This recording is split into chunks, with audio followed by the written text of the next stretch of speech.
यह कहानी शुरू होती है 1835 का साल था और कैलिफोर्निया के तट से कई मील दूर सैन निकोलस आइलैंड पर निकोलेनियो जनजाति पीढ़ियों से रहती आई थी। उस समय इस छोटे से द्वीप पर लगभग 200 से 300 लोग रहते थे। वहां के लोग अपना जीवन पूरी तरह समुद्र और द्वीप के संसाधनों पर निर्भर करते थे। दिन में वे मछली पकड़ते, समुद्री जीवों का शिकार करते और किनारे के जाल व चट्टानों से भोजन जुटाते। कुछ छोटी मोटी फसलें जैसे आलू उगाते। जब कोई बीमार पड़ता तो द्वीप पर उगने वाली जड़ी बूटियों और पारंपरिक तरीकों से इलाज किया जाता। रात आते ही आग जलती और उसके चारों ओर लोग गीत गाते, नृत्य करते और अपने रीति रिवाज निभाते। जन्म से मृत्यु तक का हर काम इसी छोटे द्वीप में होता था। यही उनका पूरा संसार था। पर 1814 में इस शांति भरे जीवन में डरावना मोड़ आया। उस साल अलास्का से आए एलियट और रूसी शिकारी द्वीप पर आ गए और वहां के लोगों और उनके संसाधनों पर हमला करने लगे। उनके हमलों में कुछ लोगों को अपने साथ ले गए, कुछ की हत्या कर दी और कुछ को घायल अवस्था में वहीं छोड़ दिया। इस बार बार की हिंसा और लूटपाट ने निकोलेनियो जनजाति को बहुत कमजोर कर दिया और उनकी संख्या तेजी से घट गई। 1835 तक द्वीप पर केवल लगभग 18 से 20 लोग बचे थे। इसी समय दिसंबर 1835 में एक स्कूनर जहाज जिसका नाम पेयोरेस नाडा था, द्वीप के पास आया। जहाज पर आइजैक स्पार्क्स सहित कुछ स्थानीय नाविक सवार थे। उनका काम था जो बचे हैं उन्हें सुरक्षित मुख्य भूमि पर पहुंचाना। जुआना मारिया, जो लगभग 31 वर्ष की युवती थी, भी जहाज पर चढ़ने वाली थी। पर उसी बीच उसने देखा कि उसका एक बच्चा या कोई घायल परिवार का सदस्य जहाज तक नहीं पहुंचा। उसने जहाज के कप्तान से कहा, अभी आ जाऊंगी, और लौटने के लिए दौड़ पड़ी। कुछ मौखिक किस्सों के अनुसार वह उस समय अपने एक बेटे या घायल व्यक्ति को लेने के लिए जहाज से कूदी। कुछ बयानों में कहा गया कि यह बच्चा उसका ही था और वह उसे सुरक्षित लेकर लौटना चाहती थी, जबकि कुछ में कहा गया कि घायल व्यक्ति पहले हमले में घायल हुआ था और वह उसे लेने गई। जुआना मारिया लगभग 10 से 15 मिनट तक वापस नहीं आई। इसी बीच मौसम अचानक बिगड़ गया। आसमान में काले बादल छा गए, तेज हवाएं चलने लगीं और समुद्र में भयंकर लहरें उठी। नाविकों ने देखा कि यदि और इंतजार किया गया तो जहाज और सभी सवार खतरों में पड़ सकते हैं। सुरक्षा को देखते हुए कप्तान ने आदेश दिया कि जहाज चलाया जाए और पेयोरेस नाडा द्वीप से रवाना हो गया। जुआना मारिया जहां दौड़कर गई थी वहीं वह वापस नहीं आई। इस छोटी सी देर ने उसका पूरा जीवन बदल दिया। एक पल पहले वह अपने समुदाय के बीच थी और अगले पल वह अकेली, असुरक्षित और बिना किसी साथी के रह गई। यही वह रात थी जिससे जुआना मारिया का सबसे खतरनाक जीवन अध्याय शुरू हुआ। उसे नहीं पता था कि अब वह पूरा 18 साल अकेली इस छोटे से द्वीप पर बिताएगी। जुआना मारिया अब पूरी तरह से अकेली रह गई थी। उसके चारों ओर सिर्फ खुला आसमान था, दूर दूर तक फैला अनंत समुद्र और बीच में एक छोटा सा टुकड़ा जमीन जो अब उसका पूरा संसार बन चुका था। पहली रात उसने वहीं की एक पुरानी झोपड़ी में गुजार दी। उसके चारों ओर सिर्फ खुला आसमान था, दूर दूर तक फैला अनंत समुद्र और बीच में एक छोटा सा टुकड़ा जमीन जो अब उसका पूरा संसार बन चुका था। पहली रात उसने वहीं की एक पुरानी झोपड़ी में गुजार दी। ठंडी हवाओं और लहरों की आवाजों के बीच वह सारी रात बस यही सोचती रही कि अब आगे क्या होगा। सुबह होते ही उसे एहसास हुआ कि जो कुछ भी पहले से यहाँ पड़ा है, टूटे बर्तन, कुछ लकड़ियां और फटे कपड़े, वह कुछ ही दिनों में खत्म हो जाएगा। अब उसे सब कुछ अपने दम पर करना होगा। और यही वह दिन था जब उसकी असली परीक्षा शुरू हुई। समय के साथ उसने सबसे पहले सीखा कि समुद्र का खारा पानी पीने लायक नहीं होता। इसलिए जब भी आसमान से बारिश होती तो वह जमीन पर पत्थरों की मदद से गोल गोल गड्ढे बनाती और उन पर पत्ते शैवाल बिछाकर पानी जमा करती। जब बारिश थमती तो वही गड्ढे उसका पीने का स्रोत बनते। जो छोटे बर्तन उसके पास थे उनमें वह बचा हुआ पानी रखती ताकि कुछ दिन सूखा पड़ने पर उसका इस्तेमाल हो सके। खाने के लिए हर सुबह वह समुद्र के किनारे जाती, कभी ज्वार भाटा में फंसी मछलियां पकड़ती, कभी चट्टानों से चिपकी शेलफिश और सीप निकालती, और जब कुछ भी नहीं मिलता तो पास उगे छोटे पौधों की सफेद जड़ों को उखाड़कर खा लेती। कई बार भूख इतनी बढ़ जाती कि वह कीड़े मकोड़े, मेंढक और पक्षियों के अंडे खाने पर मजबूर हो जाती। कुछ दिन ऐसे भी आए जब उसके पास खाने को कुछ नहीं था, लेकिन उसने कभी हार नहीं मानी। उसकी जिंदगी अब बस एक ही लक्ष्य पर टिकी थी, जिंदा रहना।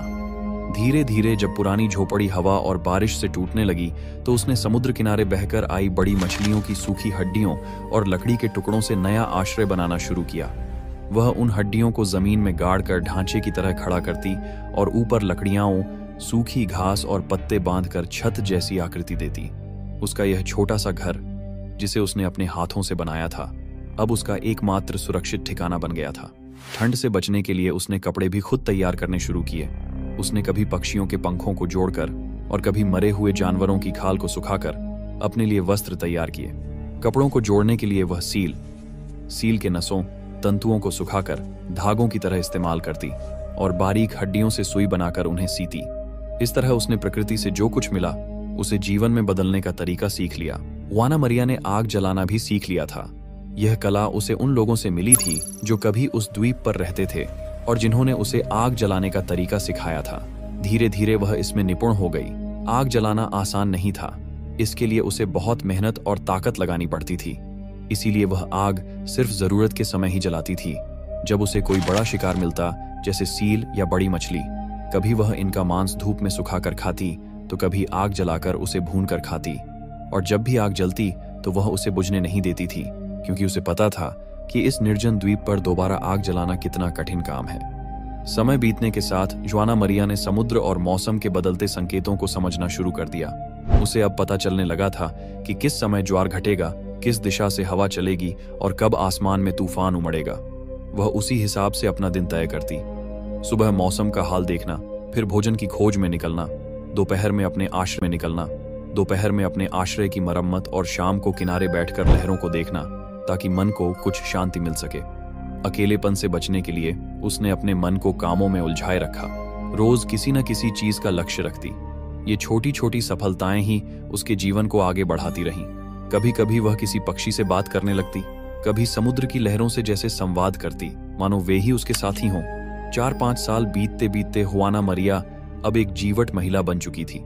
उसने शंख और हड्डियों से औजार बनाना सीख लिया, शैवाल और पौधों के तंतुओं से रस्सियां बनाई और अपने पहले से कहीं अधिक मजबूत कर लिया। उसने कई बार किनारे पर बहकर आई वस्तुओं से नए प्रयोग किए, जैसे छोटी हड्डियों से कांटे बनाकर मछलियां पकड़ने की कोशिश या शंख से कटाई करने के औजार तैयार करना। उसकी बनाई चीजें भले ही साधारण थीं, लेकिन जीवन की हर जरूरत पूरी करती थीं।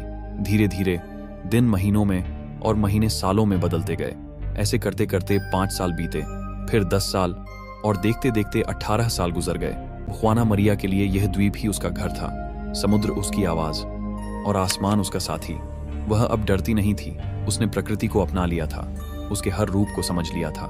कभी कभी वह किनारे बैठकर लहरों को देखती और सोचती कि शायद एक दिन कोई जहाज आएगा, पर जब नहीं आता तो वह चुपचाप मुस्कुरा देती, क्योंकि अब उसने खुद को इतना मजबूत बना लिया था कि उसे किसी और की जरूरत नहीं रही। जुआना मरिया ने सैन निकोलस आइलैंड पर पूरे 18 साल अकेले गुजार दिए। न कोई साथी, न कोई आवाज, सिर्फ समंदर की लहरें और आसमान का बदलता रंग। वह अब इस द्वीप का हिस्सा बन चुकी थी, जैसे यह जगह ही उसका छोटा सा संसार हो। 1853 में एक अमेरिकी कप्तान जॉर्ज निडेवर नाम का व्यक्ति और उसकी टीम इस द्वीप की तरफ निकले।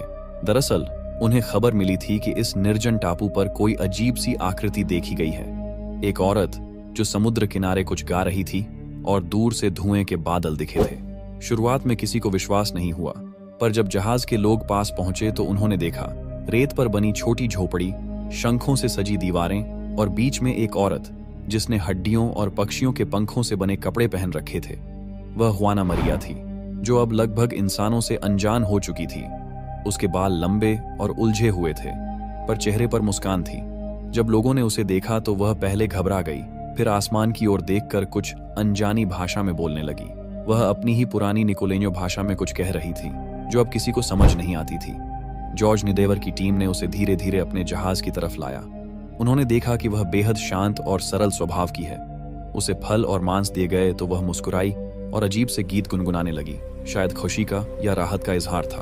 उन्होंने उसे जहाज पर बैठाया और वह लगभग 18 साल बाद पहली बार किसी इंसान के साथ थी। जुआना मरिया को कैलिफोर्निया के सैंटा बारबरा लाया गया, जहां लोगों ने उसे बहुत प्यार और आश्चर्य से देखा। लेकिन दुख की बात यह रही कि इतने साल अकेले रहने के बाद जब वह सभ्यता में लौटी तो उसका शरीर अब बाहरी माहौल का आदी नहीं था। ठंडी हवाओं और नए खाने से उसकी तबीयत बिगड़ने लगी। सिर्फ 7 हफ्तों बाद 19 अक्टूबर 1853 को वह बीमार पड़ गई और इस दुनिया से चली गई। पर उसने अपने अंतिम दिनों में मुस्कुराना नहीं छोड़ा। कहते हैं उसकी आखिरी रात में भी वह गीत गुनगुना रही थी, वही गीत जो वह उस द्वीप पर रोज गाया करती थी। जुआना मरिया की मृत्यु के बाद लोगों ने उसे सम्मान से दफनाया। और उसके याद में उस जगह का नाम रखा गया the lone woman of San Nicolas Island. आज भी जब कोई उस द्वीप के पास से गुजरता है तो कहते हैं कि हवा में दूर से हल्की सी गुनगुनाहट सुनाई देती है, मानो वह अब भी अपने द्वीप की लहरों को पुकार रही हो। धन्यवाद दोस्तों, आप लोगों ने इस वीडियो को अंत तक देखा, इसके लिए दिल से शुक्रिया।